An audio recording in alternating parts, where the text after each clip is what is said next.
Hey guys, Sniz here, and in this video we're gonna go over the Exsanguinate Slinger Glad that I've been playing in Ultimatum League.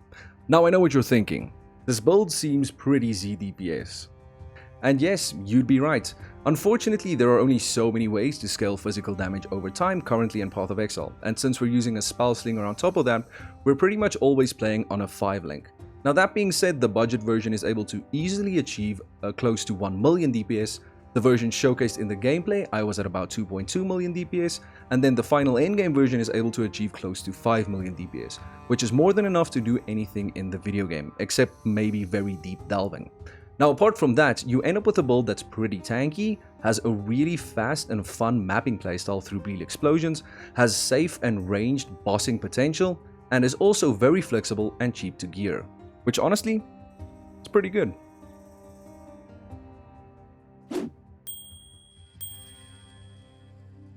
Now real quick before we get into the guide, if you're enjoying this style of guide and you want to see more, I have 2 more build guides coming up before the release of patch 3.15, so remember to click subscribe if you want those to show up in your feed.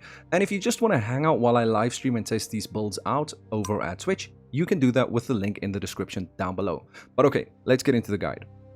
To be able to use this path of building, you will need the Path of Building community fork, link to that in the description down below. Now once you've imported the path of building, you'll see that we have leveling sections down here for the passive tree, roughly linked up to your 4 Ascendancies, and then a final level 95 version. In the skills section, we have the basic skills that you'd want to use, as well as expensive variants. Just switch between them over here if you want to see the damage difference. In the item sections, we have 3 different tiers of gear: basic, good, and amazing. Now, although when we switch between these sets the gear changes, unfortunately our cluster jewels do not. So when moving to good or amazing, just switch the basic variant of every cluster jewel to the good variant of each cluster jewel. Then in the notes section, as always, we have some useful info, the trade site links, and then a leveling section as well.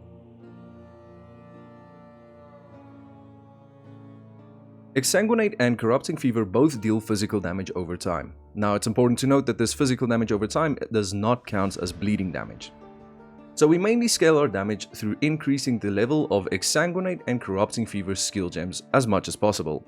And then further we scale our damage by physical damage over time multiplier, generic damage over time multiplier, and increases to physical damage.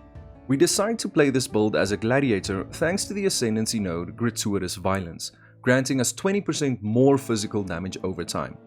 Now Gladiator is also a really amazing defensive class thanks to its synergy with block. In this build we're able to achieve 75% attack block and 75% spell block without the use of the Glancing Blows keystone. So why do we use Spell Slinger Exsanguinate instead of just using Self-Cast Exsanguinate?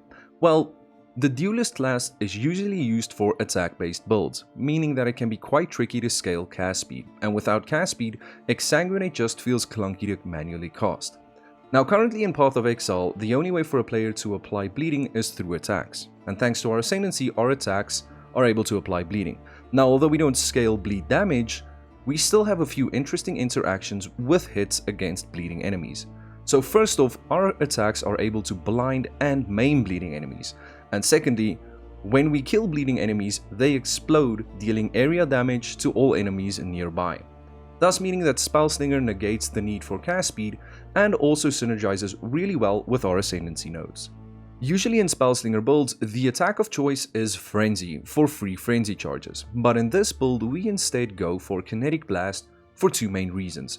Number 1, Kinetic Blast has great damage spread, meaning that with a single attack, we're able to apply bleeding to multiple enemies within a pack, and thanks to our Ascendancy, we're able to have great clear through explosions. Secondly, the explosions from Kinetic Blast can also overlap, hitting the same target multiple times. This is great for applying Corrupting Fever stacks, since Corrupting Fever can stack up to 10 times. This build also makes use of the very interesting unique boots March of the Legion. Aura skills socketed into March of the Legion are supported by a level 25 Blazing support. Now this, instead of forcing your aura skills to permanently reserve mana, it makes your aura skills reserve mana for a slight period of time, while then granting you the aura for a few seconds afterwards. This means that your aura skills now behave more like Flasks in the sense that you need to keep them up throughout your playtime. Now, although this does come with the downside of having up to 4 more buttons that you need to actively press while playing the game, you also gain access to up to 4 50% auras instead of just 1. Without these boots, we would only run Pride as our single 50% aura, but with these boots we gain access to Malevolence and Zealotry as well. Now, although these skills alone are a substantial increase to our damage, we also now have access to their beneficial Watcher's Eye mods. For our first Ascendancy, we take Blood in Eyes. This gives our attacks a 50% chance to cause bleeding on hit. Now, our attacks also then have the ability to maim, reducing enemy move speed by 30% and making them take 10% increased physical damage. We then also have a 25% chance to blind enemies, which halves their chance to hit us with attacks. For our second Ascendancy, we go for Gratuitous Violence, giving us bleed explosions and also 20% more physical damage over time. For our third Ascendancy, we go for Pain Forged, giving us 8% increased attack block if we've been hit recently, and also allowing us to not be stunned from hits that we block. For our final Ascendancy, we take Versatile Combatant, which sets our maximum chance to block spell damage equal to our maximum chance to block attack damage. Thanks to this Ascendancy, we're able to achieve 75% attack block as well as 75% spell block. This is what a typical level 95 tree looks like. Since we're playing Exsanguinate and Corrupting Fever Glad, we take all the physical damage over time notables on the tree. Now, since we're playing as a gladiator, we also take all the attack block notables. Now, since we're playing a 6-link Spell Slinger skill with a 50% aura, we also take some reduced mana reservation. Since Exsanguinate and Corrupting Fever have a stacking element and both have the duration tag, we take all the sources of increased duration on the tree accessible to us. Since we're playing a gladiator, we also have access to a few nice increased maximum life nodes on the tree.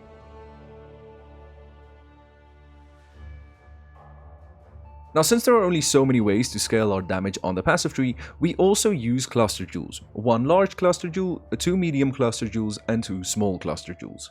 For our large cluster jewel, we use an 8 passive increased physical damage cluster, with the ideal notables being Ironbreaker, Battle Hardened, and Furious Assault. For our medium clusters, we use 2, 4, or 5 passive physical damage over time multiplier mediums, with the ideal notables being Blood Artist and Phlebotomist. Finally, for our small clusters, we use 2 passive chance to block attack damage small clusters, with the ideal notable being Riot Queller.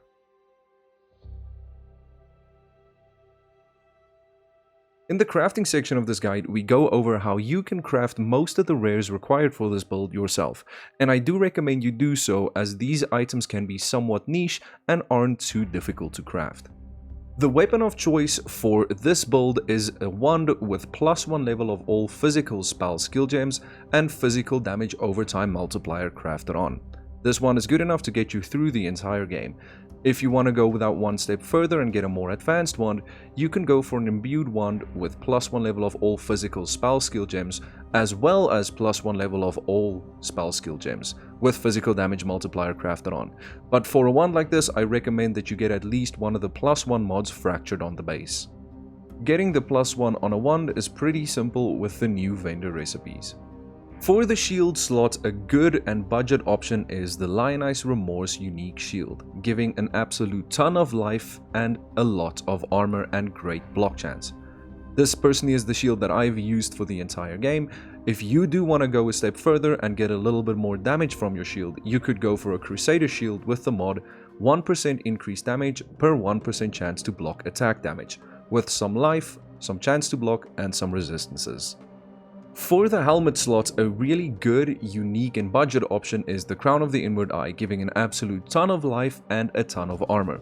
If you want to go one step further and get some more damage out of your helm slot, you could go for an Elder Helmet with the modifier Nearby enemies take 9% increased physical damage. As for Helm enchants, you could go for reduced Spell Slinger Reservation, Exsanguinate damage, or Corrupting Fever damage. For a basic starter amulet, you want a Lapis amulet to help out with the int requirement with either the mod +1 to level of all strength skill gems or +1 level to all physical skill gems.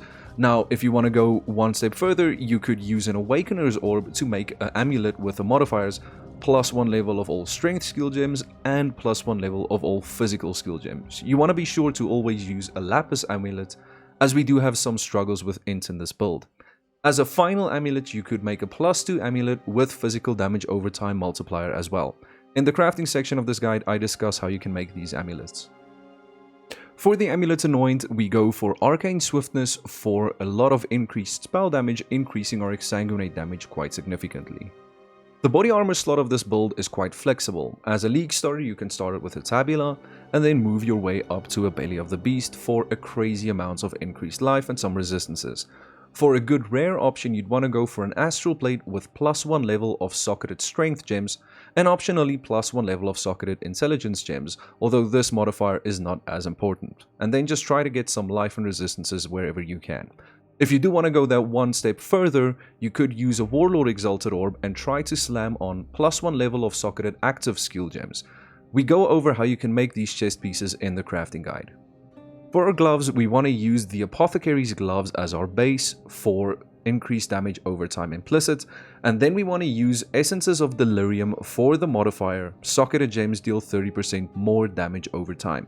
Now, depending on your budget or at what points in the league you want to make these gloves, you could just use the essence once or spam it a few times until you hit some resistances or life maybe. If you do want to go that one step further, you could use a Hunter's Exalted Orb and try to slam on physical damage over time multiplier as well. We go over these gloves in the crafting section as well. The ring slot is pretty damn simple. Ideally you'd want a Vermilion ring for increased life, but any rare ring will do. On these rings, you just want some life, resistances, and most importantly, intelligence. You could just spam a few essences of spite until you hit nice mods, and just call it a day. Being able to craft on one minimum frenzy charge is also nice. For the belt slot, you have a few budget unique options, the first being the Tactician for some strength, some intelligence, a lot of damage, resistances, and some crit chance. This belt is actually a really good option for this build, and then if you want some more speed, you could go for a Viscose Leash. Then, apart from the unique options, a rare leather belt with life and resistances would work just fine, and if you do want to go that one step further, you could make a Hunter Stygian Vice with flat life, percentage increased life, and physical damage overwhelming. In the crafting section of this guide, I go over how you can make one of these Stygian Vices. For our boot slot, we use March of the Legion unique boots. These boots allow us to run multiple 50% auras, increasing our damage substantially. If you do not like the idea of having more buttons to press to keep your auras active, you could just go for normal, rare boots with resistances, movement speed, and life. For the rare jewel slots, you want to go for a Cobalt Jewel with percentage maximum life and some physical damage over time multiplier.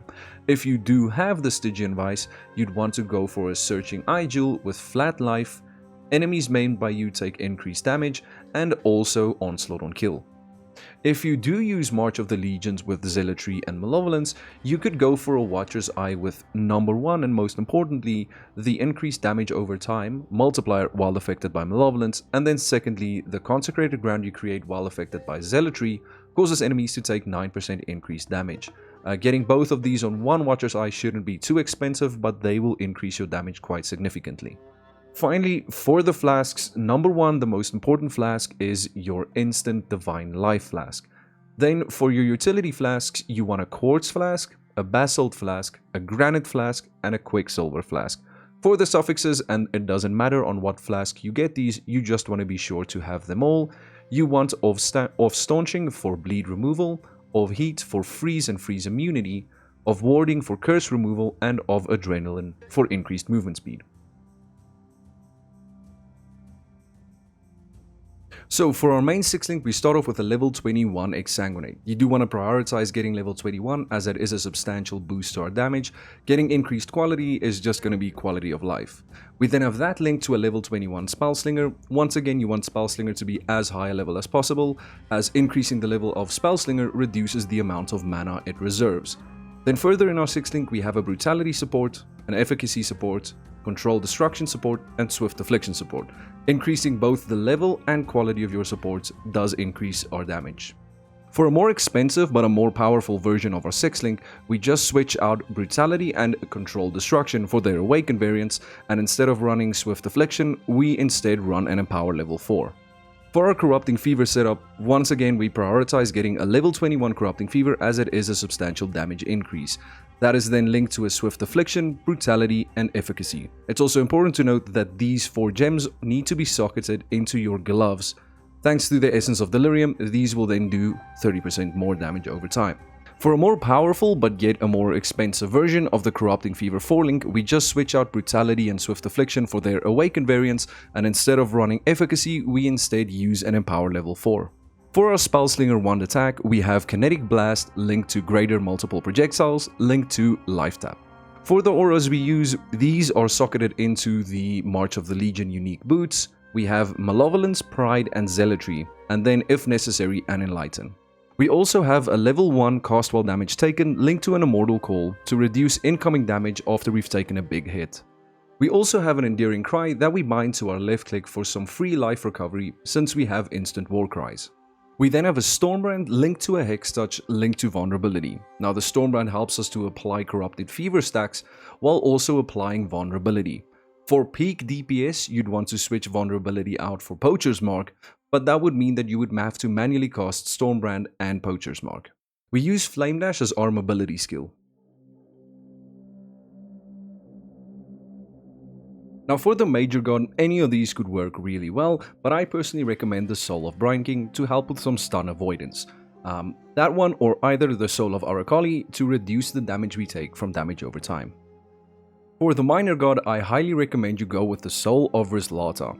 Since our damage can be a little bit slow on larger boss fights, gaining extra flash charges is always nice. For the Bandits, I kill all the Bandits for the extra 2 skill points, but siding with Oak would also be an okay choice for this build. Unfortunately, there isn't a one-size-fits-all solution for mana reservation since it gets affected by so many aspects of the build. Now here are a few general tips to help you out with mana reservation. Tip number 1, increasing the amount of supports connected to Spellslinger increases the amount of mana it reserves. Being a 5-link gamer should be fine until about mid-yellows. Tip number 2, Spellslinger reserves less mana the higher it goes in level, so prioritize getting a level 21. Tip number 3, if you can't fit in a 50% aura, Flesh and Stone is a good alternative to use. Just remember that Flesh and Stone does not interact with March of the Legion boots. And then the final tip, the Spellslinger reduced mana reservation Helm enchant helps out with mana quite a bit. In a new league situation, it's ideal to level this character with a bow. For your clear setup, you want to be using Caustic Arrow linked to Pure support linked to Mirage Archer support, and then for single target you want to be using Puncture linked to Chance to Bleed and Maim support. In Act 2, for our clear setup, we want to switch out the Mirage Archer support for Vicious Projectiles, and then in our single target setup, we also want to switch out Maim support for Vicious Projectile support. We also want to pick up Herald of Purity and Flesh and Stone. Together with that, we want to pick up Ensnaring Arrow and link that to Ballista Totem support for more single target damage. In Act 3, we want to switch the combo of Flesh and Stone and Herald of Purity for a Pride aura, and we also want to pick up Vulnerability. Now you want to do the library side quest to buy a few gems. Now it's important to note that you want to level these gems in your offhand. Do not switch to these gems at level 1. You want to buy a Spellslinger, an Exsanguinate, a Corrupting Fever, and a Swift Affliction support. Doing the first Labyrinth is completely possible with only using 2 3-link bow setups if you wish to do so. In Act 4, we want to start switching to Spellslinger, close to the end of Act 4 when your gems have gotten a few levels. So you'll need a wand and a shield. Your new links will be your main single target link, Exsanguinate, linked to Brutality support, linked to Spellslinger, linked to Efficacy. Then your secondary DPS links, if you have the 4-link, would be Corrupting Fever, linked to Brutality support, linked to Efficacy support, linked to Swift Affliction support. Then since we're doing Spellslinger, we're going to need a wand attack. For that we use Frenzy, linked to faster attacks, linked to Life Tap. In Act 6, we want to switch our Frenzy over to Kinetic Blast as our new main attack, and then we also want to pick up a Stormbrand, link it to a Hex Touch, and then to the Vulnerability that we have. Now since at this point we'll also have access to instant war cries, you also want to pick up an Endearing Cry and put it on your left click. So to craft the body armor, you want to start off with an uninfluenced Astral Plate, preferably item level 80. You then want to use fossils, more specifically faceted fossils and pristine fossils, and roll your chest piece. Now the mods we're looking for is this +1 level of socketed strength gems and a good life roll, and ideally you'd want the +1 level of int gems as well. So this is an okay piece. We can work with this piece even though it had dex on. I am just going to continue rolling since this is still an emulator. Okay, so here we go. Here we have a good life roll, we have socketed int, and we have socketed strength. Now it's important to be sure that your suffixes are full before you slam. So then you want to use the Warlord's Exalted Orb. Now I am going to slam a few times just to show you all the outcomes, but we want +1. So here we hit, on our first try, we hit +1 level of socketed active skill gems. Now this is an ideal chest piece. You would then benchcraft on percentage life and your craft will be done. I am going to undo and slam again to show you that you can get 100% reduced Fizz Reflect taken. This means that then you can do Atsiri and Reflect maps, and as the worst case scenario, you could get physical damage taken as fire, which isn't perfect, but at least it's a little bit of a defensive buff. Now if you do slam and you miss the mod that you want to hit, the best is just to sell the item as is and start from scratch. To craft the gloves, you want to start off with the Apothecary base gloves, at least item level 80 with no influence. You then want to use essences, more specifically Essence of Delirium, and spam until you have at least one open suffix and filled up prefixes. I am going to continue spamming until that is the case. Okay, so here we have 2 prefixes and 2 suffixes, so what we can do is we can just benchcraft on some life to fill up our prefixes, so now we only have open suffixes. Then you want to use a Hunter's Exalted Orb and slam. Now with this Exalted Orb you can hit all the damage over time multiplier mods. If you hit either physical damage, fire damage, cold damage or chaos damage, you could sell these to make a profit. If you hit life or mana on hits or percentage dex, then that's pretty much just a waste of currency. So we're going to slam a few times. Here we hit percentage dex, that isn't really helpful, so this was a loss. Here we hit fire damage over time. This is still sellable to people using Flame Wall. Here we hit cold damage over time. This is still sellable to cold dot builds. Chaos damage over time, sellable to ED Contagion builds.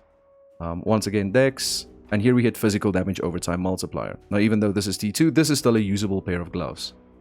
So to craft the ideal amulet for this build, you're gonna want to use an Awakener's Orb and Awakener's Orb together, 2 amulets. One Hunter amulet with the modifier +1 level to all strength skill gems, and one Warlord amulet with the modifier +1 level of all socketed or all physical skill gems. But you want to be sure that your final base is a Lapis amulet base, so we get the extra int. Now the base is going to have Hunter and Warlord, and it's going to be at least item level 82. Now like I said, since you're going to Awakener's Orb these together, you're going to have the +1 strength from Hunter, and you're also going to have +1 Fizz from Warlord.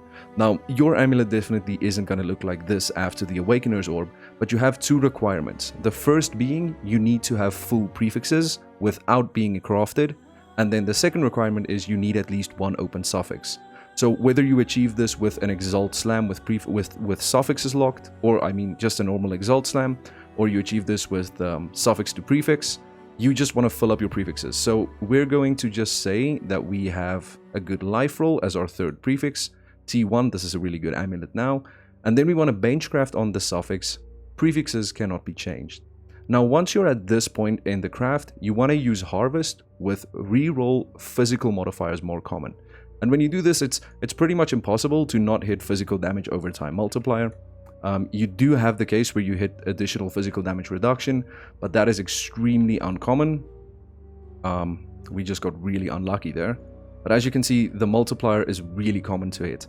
Now it's important to note here that regardless of the modifiers that you do hit, every time you want to try again and try to hit T1 physical damage over time multiplier, as long as you have an open suffix, you can just lock prefixes again and just try it again. To make the good belt required for this build, you want to start off with a Stygian Vice with Hunter influence, at least item level 84.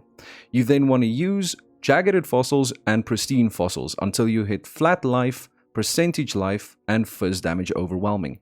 You could also just roll until you hit fizz damage overwhelm and percentage life, and then just craft on flat life. Now luckily these 2 fossils are pretty cheap, so you could spam this quite a few times until you hit a pretty good belt. And here you go. It cost me about 154 tries worth of Chaos Orbs to hit T1 Overwhelm and tier 1% life with some flat or with some fire rays. In this case, you just want to benchcraft on life, and there you go. That's a pretty good belt that you can use. Okay, and that is the guide. That takes some time to make. I hope it helped some of you out. I hope you enjoyed it. The build turned out to be really solid, a lot better than I expected it to be even. And I do think it's going to be a good league starter. Just wait, don't immediately decide on playing this as a league starter. Always take a look at the top pinned comment. If anything changes or if anything gets broken, I'll notify you down there. Yeah, if you've made it this far into the video, I really don't have to tell you to like and subscribe. You know about that, right? You know all that. So that's it from me. I'm Sniz, and I'll see you guys in the next one. Thanks for watching. Bye. Yeah, this is fine, dude.